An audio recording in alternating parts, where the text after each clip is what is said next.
The Rise of Carrot Man. November 4, 2013. Las Vegas, Nevada, USA. I can't believe you dragged me out of bed for this. Kids' parties aren't exactly my scene. Vinny Rosano complained to his sister, Lisa. I thought you said you wanted to be a good uncle, Lisa replied. Good uncles show up at birthday parties, even if they'd rather be sleeping. Vinny and Lisa were sitting on lawn furniture in Lisa's backyard. The 8-year-old party guests were shrieking and shooting each other with squirt guns. Some of their parents looked on. Vinny was wearing sunglasses as he peered up at the sky.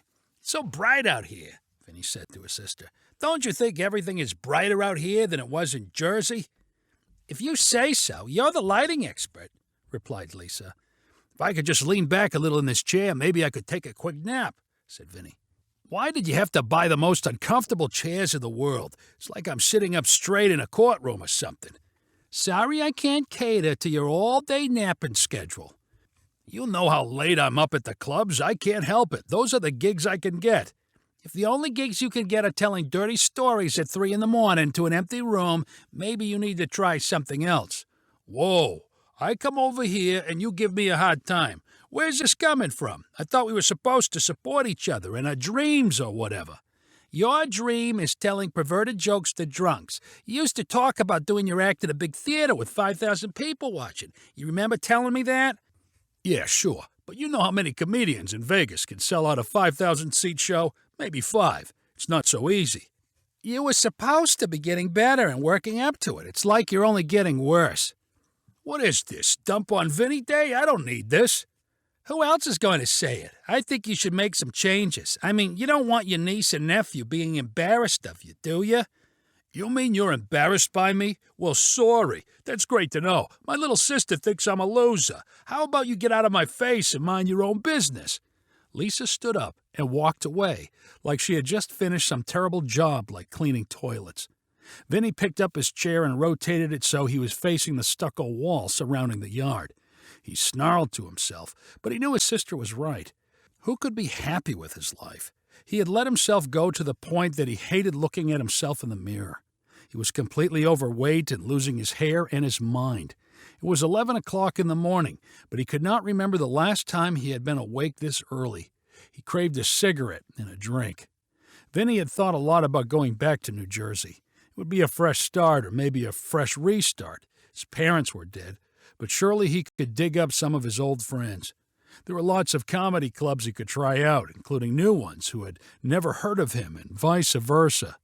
The thing about moving to Jersey was that there was so little chance his career was going to turn around. He was the same old poser comedian he had always been. People were not going to suddenly decide he was funny. Vinny turned his chair back around so he could see his niece and nephew with their water guns. They were his sister's kids, but he still felt some weird connection to them. It was the closest thing to real responsibility he knew. If he ever did leave, he would miss seeing them. His sister's words about them being embarrassed by him actually stung. Lisa returned, collecting chairs to set around the table for lunch. She did not ask Vinny to move. You got something to drink? Vinny asked his sister. We're having lemonade and soda with lunch, she replied. I was thinking of something a little stronger, at least a beer. This is a kid's party, Vinny, not the poolside bar at the Hard Rock. Why don't you do something productive like serving the pizza? Why you gotta nag me all the time? Replied Vinny. Despite his agitation, he got up and shuffled toward the food table. A mom of one of the guests was already putting pizza slices onto paper plates. Vinny watched her awkwardly until Lisa walked past. The pizza's already taken care of, Vinny said to his sister. Then hand out the baby carrots. Carrots? Nobody's going to want carrots. Then convince them they do. How am I supposed to do that?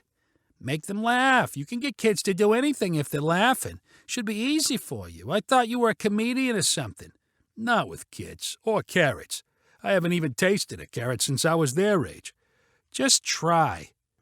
Vinny muttered to himself as he picked up the untouched bowl full of carrots and walked toward the plastic kid's table. 8 party guests sat around it. Vinny decided he would first try his nephew. Hey, Leo, take some carrots, urged Vinny. No, I don't like carrots, replied Leo. Come on, they're good for you. No, thanks. How about the rest of you? Anyone want some carrots? called Vinny. Kids shook their heads and covered their plates with their hands. Vinny hated the idea of returning with a bowl full of carrots and listening to his sister say he had not even tried to give them away. He looked to see if anyone would notice if he dumped them under the table. That may have worked if the ground was covered in grass, but most of his sister's yard was concrete. Vinny also thought of the dog, but she probably hated carrots as much as the kids. He had no choice but to get creative and trick the little partygoers into liking them, even if he felt like a hypocrite. As Vinny struggled for anything funny he might say, he had a flash of comedic inspiration. It was something he had only experienced 2 or 3 times in his life. Usually, his material was borrowed or heavily influenced by other acts he heard, but this was all his own. Somehow he knew that using a funny voice would make the carrots irresistible. Voice impressions were not usually Vinny's strength. He was not going for anything in particular, though, and he mostly wanted to sound weird. When he delivered his first, "Come on, kids, get your carrots here," it sounded a little like a mixture of Gollum from Lord of the Rings and Count Chocula, the cartoon vampire. Vinny projected from deep in his diaphragm and exaggerated his raspy smoker's voice. "Carrot Man is here, and he wants you to eat your carrots." Vinny half expected the kids to run away crying. Instead, they stared in surprise. His nephew was the first to uncover his plate and say he would try some of the carrots. Vinny dumped a handful of carrots next to his nephew's pizza slices and said, "Oh, yeah, Carrot Man delivered the good stuff." "I want some," said one of the other kids. Vinny hurried over and dropped off more carrots. "Carrot Man to the rescue. Whenever you're hungry for carrots, I'll be there." Now everyone at the table wanted carrots. Vinny kept going with the voice and circled the table handing out carrots. Most surprising to Vinny was that the kids finished eating their carrots before their pizza. Vinny returned the empty carrot bowl to his sister, smiling with satisfaction. "What did you do?" she asked in a stunned voice. "What can I say? Kids love me. I make them laugh." Leo and the rest of the kids quickly finished at the table and gathered around Vinny. "Do the voice again. Do Carrot Man," called Leo. "Oh, you want more Carrot Man, huh?" replied Vinny in the raspy voice.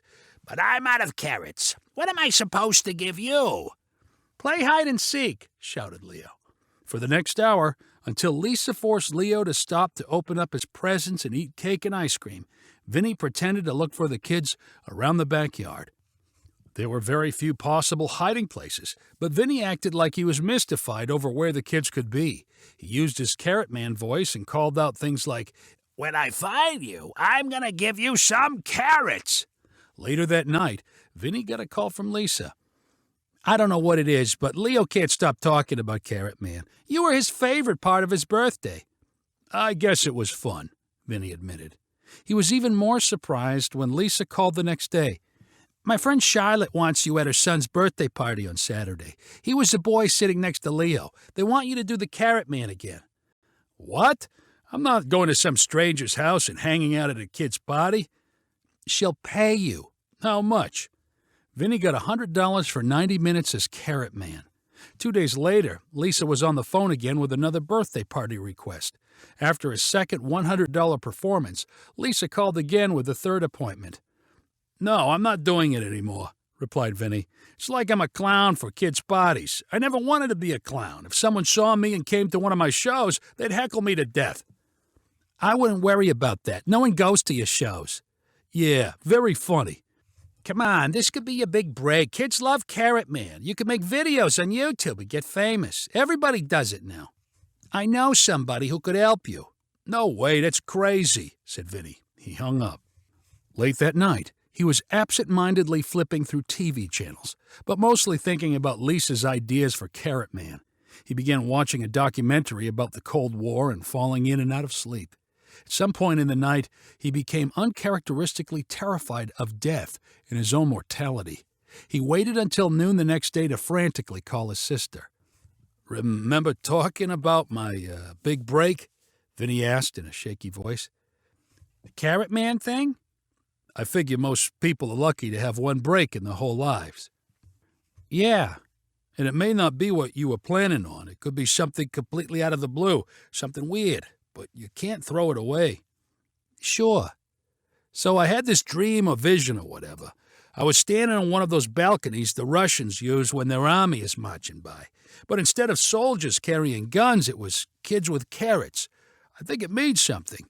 Does that sound crazy? Have you been taking psychedelic mushrooms? Are you high right now? No. So, do you really have someone that knows about that YouTube stuff?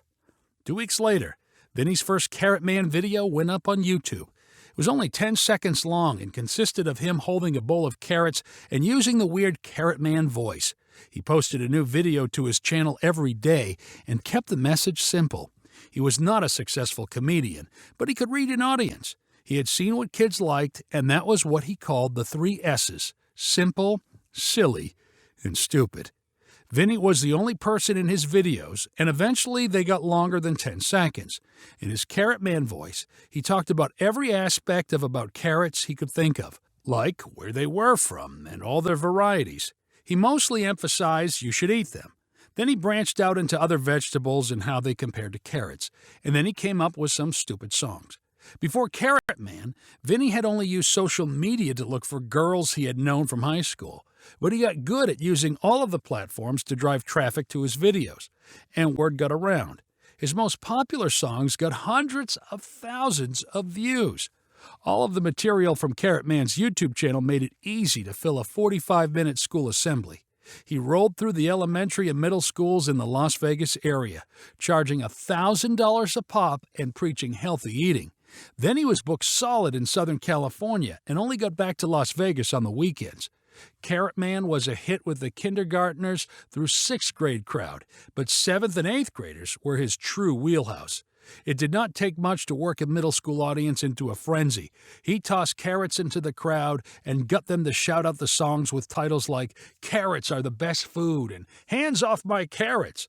By the end, they were always chanting "Carrot Man, Carrot Man," as Vinny yelled into the microphone. During his first year as Carrot Man, Vinny resisted wearing any kind of costume.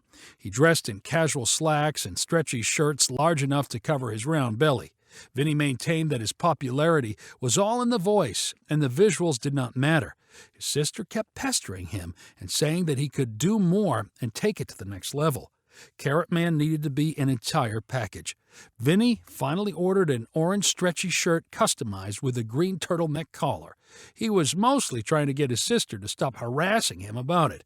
When he tried it on, his first reaction was, "I look more like a pumpkin than a carrot." "Nah, it looks great. The kids are gonna love it," Lisa assured him. Carrot Man shirts and hats were soon available on the official merchandise website. After 2 years of YouTube videos and school assemblies, it seemed almost inevitable that Vinny would play his own live show in a large theater. His agent said he had plenty of options, but he chose a 10,000-seat venue near one of the Las Vegas casinos. Sales were brisk as kids from Utah to California begged and pleaded with their parents to go. Vinny got his own dressing room where his sister, niece, and nephew made themselves at home. "So, you nervous, big shot?" Vinny's sister asked him. "Not really. I've already done this at like 1,000 schools, but it does feel pretty good to be here. It was always my dream. I just never thought I'd be doing it as the world's fattest carrot." "It's a lot more respectable than telling dirty jokes. You're telling kids to eat healthy." "But I still don't eat any vegetables unless you count spaghetti sauce. I don't like any of them except maybe avocados." "I'm not sure that's even a vegetable, Carrot Man." If you enjoyed this story, please rank it on the website 500ironicstories.com. Please subscribe on the website to get weekly updates as new stories are posted. And please share with friends using the convenient links available.